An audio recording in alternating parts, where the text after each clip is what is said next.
வாழ்க வளமுடன். அனைவருக்கும் சிவகாரி அன்பான வணக்கம். இந்த வீடியோவில் எதை பற்றி பார்க்க போகிறோம், நிஃப்டி மற்றும் பேங்க் நிஃப்டி அடுத்த நகர் எப்படின்னு பார்ப்போம். அதுக்கு மட்டும் சப்ஸ்கிரைப் பண்ணிங்க. வீடியோ பிடிச்சி லைக் பண்ணுங்கள், ஷேர் பண்ணுங்கள், கமெண்ட் பண்ணுங்கள். உடனுக்குடன் அப்டேட்டுக்கு டெலகிராம் லிங்க் டிஸ்கிரிப்ஷனுக்கு ஜாயின் பண்ணிங்க. சரி, வாங்க வீடியோக்குள்ளே போவோம். ஃபஸ்ட் நம்ம என்ன சொல்லியிருந்தோம், என்ன அடைஞ்சு பார்ப்போம். நம்ம என்ன சொல்லியிருந்தோம்னா, மார்க்கெட்டை பொறுத்தளவுக்கு ஸ்ட்ராங் சப்போர்ட் அப்படின்னு பார்த்தீங்கன்னா 23,062 ஸ்ட்ராங் சப்போர்ட். மார்க்கெட் இறங்கினா இங்கேருந்து வெரி புல்லிஸாக போக வாய்ப்பு இருக்கும். அப்படி இல்லாத பட்சத்தில் 23,411 இந்த ரெசிஸ்டன்ஸை பிரேக் பண்ணால் மார்க்கெட் மேலே போக வாய்ப்பு இருக்கும். இந்த மிடில் இருந்தால் மார்க்கெட் அவ்வளோ கிளியராக சொல்ல முடியும்னு சொல்லியிருந்தோம். அதுபோல் இந்த இடத்துல இருந்தாலும் அவ்வளோ கிளியராக சொல்ல முடியாங்கிற மாதிரி சொல்லியிருந்தோம்.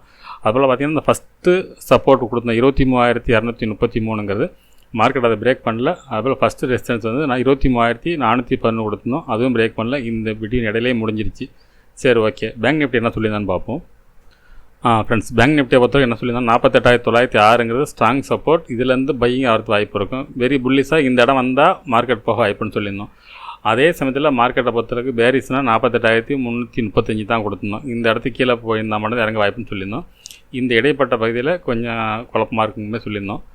அதே போல் மேலே 50,252 ஃபஸ்ட்டு ரெசிஸ்டன்ஸை பிரேக் பண்ணால் தான் அடுத்து புல்லிஸ்ன்னு சொல்லியிருந்தோம். இந்த இடைப்பட்ட இருக்கப்போ மார்க்கெட் பெரிய மூமெண்ட்ஸுக்கு வாய்ப்புன்னு சொல்லியிருந்தோம். அதே போல் பார்த்திங்கன்னா மார்க்கெட் வந்து இந்த ஃபஸ்ட்டு சப்போர்ட்டுக்கும் ஃபஸ்ட்டு ரெசிஸ்டன்ஸ் இடையிலேயே மார்க்கெட் ஃபுல்லாக முடிஞ்சிச்சு ஃப்ரெண்ட்ஸ். சரி, ஓகே. இது நாளைக்கு என்ன நடக்க வாய்ப்புன்னு பார்ப்போம்.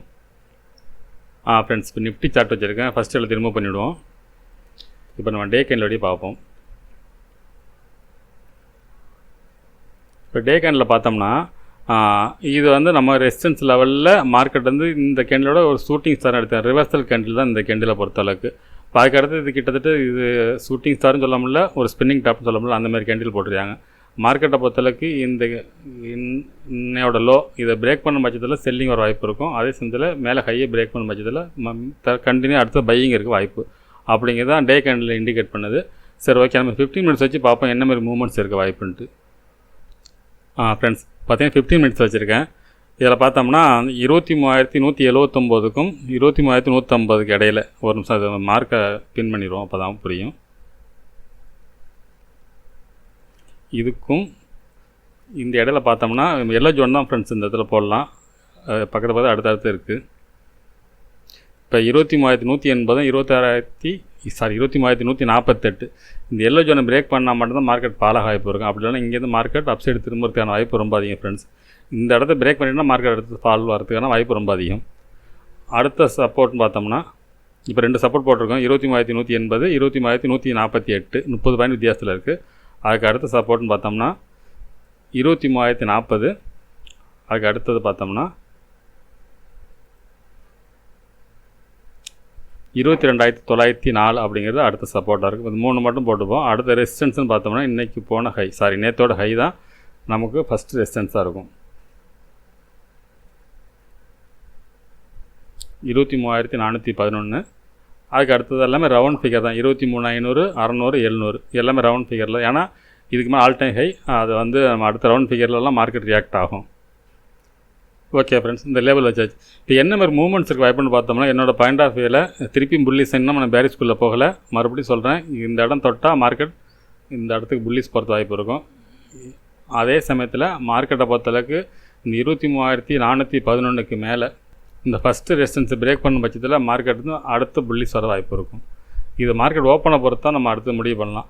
மார்க்கெட்டை பொறுத்தளவுக்கு இவ்வளோ தூரம் மட்டும் போட்டு ரொம்ப போடானா. ஆனால் அதே கேப் அப் இருந்து 23,411 மேலே இருந்து ஃபஸ்ட்டு 5 மினிட்ஸ் பிரேக் பண்ணால் மார்க்கெட் மேலே போக வாய்ப்பு இருக்கும். அப்படி இல்லை இந்த இடைப்பட்ட பகுதியில் மார்க்கெட் ஓப்பன் ஆனால் மார்க்கெட் இறங்கி இந்த எல்லோ ஜோன்லேருந்து மேலே போகிறதுக்கான வாய்ப்பு தான் அதிகம் ஃப்ரெண்ட்ஸ். அப்படி ஒரு வேளை இந்த மிடில் இருக்கும் பட்சத்தில் சைடு வேஸாக இருக்கும். அதாவது ஃபஸ்ட்டு ரெசிஸ்டன்ஸுக்கும் ஃபஸ்ட்டு சப்போர்ட்டுக்கும் இடையில மார்க்கெட் இருந்துச்சுன்னா மார்க்கெட் வந்து ஒரு பெரிய மூமெண்ட்ஸ் இருக்காது, திருப்பி சைடு வேஸ்க்குள்ளே தான் ஃப்ரெண்ட்ஸ் இருக்கும். சரி, ஓகே. பேங்க் நிஃப்டி பார்ப்போம். ஃப்ரெண்ட்ஸ், பேங்க் நிஃப்டி சார்ட் வச்சுருக்கேன். ஃபஸ்ட்டு எடுத்து ரிமூவ் பண்ணிவிடுவோம். நம்ம டே கேண்டில் வச்சு பார்ப்போம்.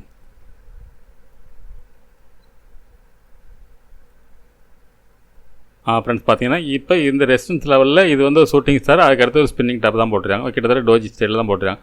மார்க்கெட்டை பொறுத்தளவுக்கு நல்லா செல்லிங் ப்ரெஷருக்கு இந்த ஷூட்டிங் ஸ்டாருக்கு மார்க்கெட் இறங்கியிருக்கணும். ஆனால் என்னோட பாயிண்ட் ஆஃப்ல இன்னமும் சொல்கிறேன், மார்க்கெட் வந்து டவுன் சைடு சொல்ல முடியாது. நிஃப்டியில் அப்படி தான் இருக்குது, பேங்க் நிஃப்டியில் அப்படி தான் இருக்குது. எப்போ வந்து இந்த டே கேண்டுக்கு லோக்கு பிரேக் பண்ணதோ அதுக்கப்புறம் தான் நேற்றோட கேண்டில் லோ பிரேக் பண்ணியிருந்தாலும் க்ளோசிங் பார்த்திங்கன்னா மேலே தான் கொடுத்துட்டாங்க. நேற்று வரைக்கும் வீக்குன்னு சொல்லி இந்த பேங்க் நிஃப்டி இன்றைக்கி கொஞ்சம் ஸ்ட்ராங்குன்னு சொல்லலாம் டே கேண்டில் செட்டப் படி. சரி ஓகே, இது 15 மினிட்ஸ் வச்சு பார்ப்போம் என்ன மாதிரி மூவ்மெண்ட்ஸ் இருக்க வாய்ப்புன்ட்டு. ஃப்ரெண்ட்ஸ் 15 மினிட்ஸில் வச்சு நம்ம சப்போர்ட் ரெசிஸ்டன்ஸ் வரைஞ்சிருக்கோம். இப்போ பார்த்தோம்னா நிஃப்டி மாதிரி தான் இந்த இடம் பார்த்திங்கன்னா 47,470க்கும் 530 இடையில ஒரு எல்லோ ஜோன் போகிற செட்டப் தான் இதுலேயுமே இருக்குது. எல்லோ ஜோனாக போட்டுருவோம். நான் போட்டு இந்த லேபிள் வைக்கிறேன் என்ன மாதிரி ப்ரைஸுங்கிறத. ஸோ ஓகே, இப்போ நம்ம லேபிள் வச்சுருவோம்.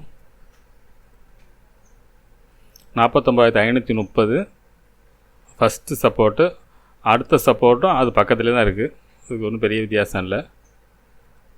இது வந்து நான் 49,468 470 அது 530 கிட்ட 60 பாயிண்ட் மட்டும் இந்த எல்லோ ஜோனாக இருக்குது. அதுக்கு கீழே அதுக்கு அடுத்த சப்போர்ட்னு பார்த்தோம்னா 49,066ங்கிறது அதுக்கு அடுத்த சப்போர்ட்டாக இருக்கும். அதுக்கு அடுத்த ஃபைனல் சப்போர்ட்டை நம்ம என்ன வச்சுருக்கோம்னா 48,802ங்கிறது ஃபைனல் சப்போர்ட்டாக வச்சுருக்கும். அதேபோல் ரெசிஸ்டன்ஸ்னு எடுத்துட்டோம்னா இன்றைக்கி போன ஹை தான் ஃபஸ்ட்டு ரெசிஸ்டன்ஸாக இருக்குது. அது பார்த்தோம்னா 49,970. அதுக்கு அடுத்தது பார்த்தோம்னா எல்லாமே அடுத்தது பக்கத்துலேயே தான் இருக்குது. 50,102 அப்படிங்கிறது அதுக்கு அடுத்த ரெசிஸ்டன்ஸாக இருக்குது. அதுக்கு அடுத்தது பார்த்தோம்னா இந்த இடம் 50,248. அதுக்கு அடுத்தது பார்த்திங்கன்னா 50,667.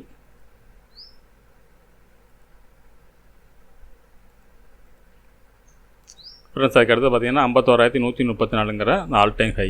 சரி ஓகே, இது என்ன மாதிரி மூவ்மெண்ட்ஸ் இருக்க வாய்ப்புன்னு பார்த்தோம்னா அப்படியே பேங்க் நிஃப்டி அப்படியே அதே சேம் தான். இதில் பெரிய இந்த மாற்றம் இருக்க மாதிரி தெரியல. ஃபஸ்ட்டு ரெசிஸ்டன்ஸுக்காக பிரேக் பண்ணும் பட்சத்தில் 49,970 அப்படிங்கிற ரவுண்ட் ஃபிகராக வச்சிங்க 50,000. இந்த 50,000 பிரேக் பண்ணும் பட்சத்தில் மார்க்கெட்டை பொறுத்தளவுக்கு 50,099 இந்த இடத்த அது 50,100க்கு மேலே வச்சுப்போம். இதுக்கு மேலே இருக்கும் பட்சத்தில் மார்க்கெட் வந்து புல்லிஸ் பொறுத்தான வாய்ப்பு அதிகம் ஃப்ரெண்ட்ஸ். அதாவது 50,100க்கு மேலே சாரி எவ்வளோன்னு பார்த்தோம்னா இப்போ நம்ம இந்த ரேஞ்ச் வச்சுக்கோம் 50,666 வரைக்கும் வச்சுப்போம். அதை பிரேக் பண்ண பட்சத்தில் அடுத்த ஸ்டெப் போய்ப்போம். அதே போல் சப்போர்ட்னு பார்த்தோம்னா ஸ்ட்ராங் சப்போர்ட் அப்படின்னு பார்த்தோம்னா எந்த இடம்னு பார்த்தோம்னா மார்க்கெட்டை பொறுத்தளவுக்கு இந்த எல்லோ ஜோன் தான் இப்போதைக்கு ஸ்ட்ராங் சப்போர்ட். இந்த இடத்த பிரேக் பண்ண பட்சத்தில் மார்க்கெட்டில் ஒரு செல்லிங் இருக்க வாய்ப்பு இருக்கும். அது எவ்வளோ தர வாய்ப்புன்னு பார்த்தோம்னா 48,808 வரைக்கும் 48,800 வரைக்கும் இருக்க வாய்ப்பு ஃப்ரெண்ட்ஸ். இது கீழே போட்டுருவோம். என்னோடய பாயிண்ட் ஆஃப் வியூவில் மார்க்கெட்டை பொறுத்தளவுக்கு இந்த இடத்த தொட்டால் மார்க்கெட் வந்து புல்லிஸ் போகிறதுக்கு வாய்ப்பு அதிகம் ஃப்ரெண்ட்ஸ். இந்த ரேஞ்ச் வரைக்கும் அதாவது 50,200 வரைக்கும் போகிறது வாய்ப்பு இருக்கும். 49,500லேருந்து இதுக்கான செட்டப் தான் இருக்குது. இப்போ கிளியராக சொல்லணும்னா மார்க்கெட்டை பொறுத்தளவுக்கு மிடில் இந்த ரேஞ்சுக்குள்ளே ஃபஸ்ட்டு ஓப்பனை பொறுத்து தான் இருக்குது. ஓப்பன் மிடில் அதாவது ஃப்ளாட்டாக ஓப்பன் ஆகி மார்க்கெட் வந்து கீழே உள்ள நம்ம எல்லோ ஜோன் தொடாத பட்சத்தில் மார்க்கெட் வந்து பெருசாக மேலே போக வாய்ப்பு இல்லை. தொட்டால் மட்டும் தான் மேலே போக வாய்ப்பு இருக்கும். அப்படி இல்லாத பட்சத்தில் மார்க்கெட் இந்த ரேஞ்சுக்குள்ளே முடிய வாய்ப்பு இருக்குது. ஆனால் என்னோடய பாயிண்ட் ஆஃப் வியூவில் இந்த இடம் தொட்டால் மார்க்கெட் வந்து புல்லிஸ் போகிறதுக்கான வாய்ப்பு அதிகம் ஃப்ரெண்ட்ஸ். இந்த எல்லோ ஜோனை தொட்டால் அந்த 50,100 வரைக்கும் போகிறது வாய்ப்பு இருக்கும். இந்த 50,100 பிரேக் பண்ணும் பட்சத்தில் மார்க்கெட்டை பொறுத்தளவுக்கு 50,660 கிட்டத்தட்ட 50,700 வரைக்கும் போகிறதுக்கு வாய்ப்பு இருக்குது ஃப்ரெண்ட்ஸ். அந்த மாதிரி செட்டப் தான் இருக்குது. நிஃப்டியும் ஒரே மாதிரி தான் இருக்குது, பேங்க் நிஃப்டியும் ஒரே மாதிரி தான் ஃப்ரெண்ட்ஸ் காட்டுது. சரி ஓகே ஃப்ரெண்ட்ஸ், நம்ம அடுத்த வீடியோவில் சந்திப்போம். நன்றி, வணக்கம்.